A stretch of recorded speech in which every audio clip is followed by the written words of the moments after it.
Северная и южная русская народность. Один народ или разные? Привычно считать, что русские – единый народ, который на всей 1/6 части суши одинаково говорит, выглядит и имеет сходный образ жизни. Это более-менее справедливо для современности. Благодаря унифицированной советской школе, телевидению и СМИ мы имеем значительно меньше диалектов, особенностей культуры и обычаев в сравнении даже с жителями Британии или Германии. Но так было не всегда. Ученые различают несколько групп внутри русского народа, которые развивались одновременно, но имели четкие различия, обусловленные целым рядом факторов. Во-первых, древние славяне развивались из нескольких очагов. На севере в Новгороде, на юге в Киеве, на Балтике. Во-вторых, монгольское нашествие резко разбросало группы славян, усилив их изоляцию. И уже во времена татарского ига формируется даже третья, среднерусская группа с условным центром в Москве, соединяющая нечто среднее между двумя группами и сильным влиянием тюркских мотивов. В итоге население Древней Руси, изолированное и отчужденное, стало расходиться друг от друга. Северные русские больше смешивались с окружающими балтскими и финскими народами, что отразилось на внешнем виде, преимущественно коренастые блондины. При этом значительная часть названий рек, областей и городов имеет неславянского названия, сохраняя память о прошлом населения, которое ассимилировано славянами или исчезло. Южные русские получили весьма ощутимую смесь от тюркских и южноевропейских народов, особенно в периоды с XIII века. Южный русский чаще шатен или брюнет со смешанным цветом глаз, серые, зеленые, карие, что не исключает светлопигментированное население в отдельных районах, Донские, Белгородские области. Стал отличаться язык как в специфических фразах и словах, так и произношении в целом. На севере четко выговаривают гласные, особенно О говорят быстрее и четче. На юге письменное О заменяется на А, звук Г становится фрикативным, сближаясь с украинскими формами, речь медленная.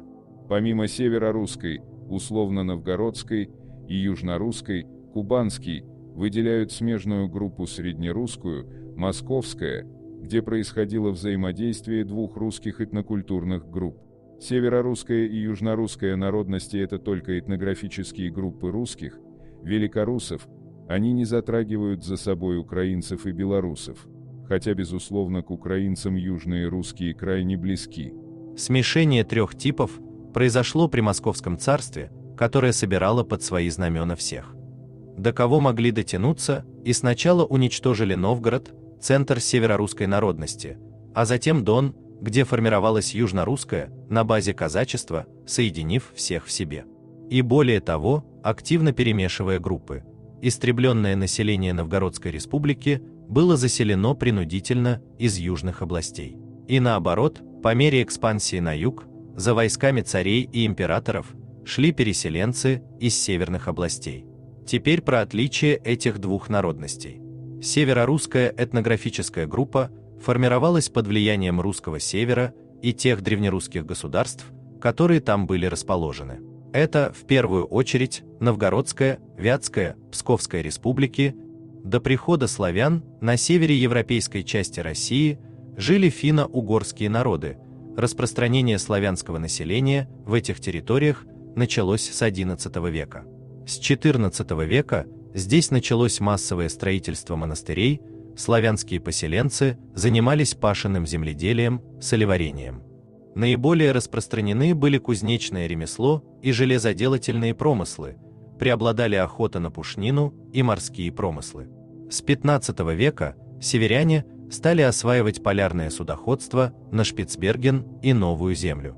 Затем русские появились в Верхнем Прикамье, осваивали Приуралье, проходила активная колонизация Пермского края и других приуральских областей выходцами северорусов. Также в XVII веке северорусское население добралось до Сибири. В процессе расселения на этих территориях русские стали формировать отличимую этнокультурную часть русского народа с особенным бытом и мировоззрением, северные великорусы или северорусы. В В результате длительных междиалектных контактов новгородских и ростово-суздальских переселенцев, осваивавших русский север, постепенно складывался язык северных великоруссов, северорусское наречие. Особенности наречия заключались в его архаичности. Оканье, смычное образование звонкой фонемы «г» и ее чередование с «к» в конце слова, быстрая речь. Южнорусская этнографическая группа формировалась под влиянием Черниговского и Муромо-Рязанского княжеств. С XV века в южнорусских лесостепях и степях появляются переселенцы с Волыни и предки будущих донских казаков. Активное взаимодействие с народами степи, влиянием с запада Великого княжества Литовского, сформировало наречие, прозванное южнорусским, характерное аканье, в том числе и в современной Москве, фрикативное образование фонемы «г» с чередованием с «х», медленная речь. Расселение южнорусов включает территории от Десны на западе до Волги и Суры на востоке, от Оки на севере до Хопра и Среднего Дона на юге и далее вплоть до предгорий Северного Кавказа. Сравнительный образ жизни южанина и северянина сильно различается. У южан было распространены многодворные селения, у северян – малодворные села-погосты. Жилье южан были небольшие, имели четырехскатную крышу и небольшую приземленность. Также во дворе имелись отдельно баня и конюшня, сам двор был открытым. У северян из-за сурового климата дома были монументальными и многоуровневыми, причем большая часть дома – нежилые помещения, конюшня и хранилище. Одежда отличалась также. Южные барышни носили костюмный комплекс с паневой, славянская юбка, северный же традиционный сарафан. Ни для южан, ни для северян кокошник распространен не был.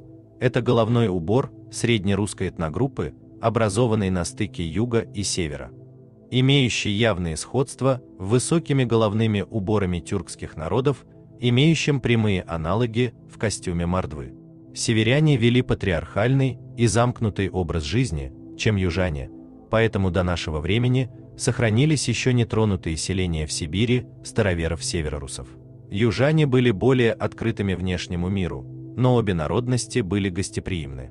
Унификация населения, которая проводилась непрерывно, начиная с XVI века и по сей день, привела к фактическому исчезновению отличий между группами, однако и по сей день существуют зоны оканья в Нижегородской, Кировской областях, на севере России и напротив акающая Москва, Кубань, Ростов-на-Дону. Две группы, отличные внешне, по языку и культуре, хотя и имели общее происхождение, но довольно явно отличались, как, например, современные немцы и австрийцы или англичане и шотландцы. Понравилось? Пишите, что думаете по этому поводу. Ставьте лайк и подписывайтесь на канал.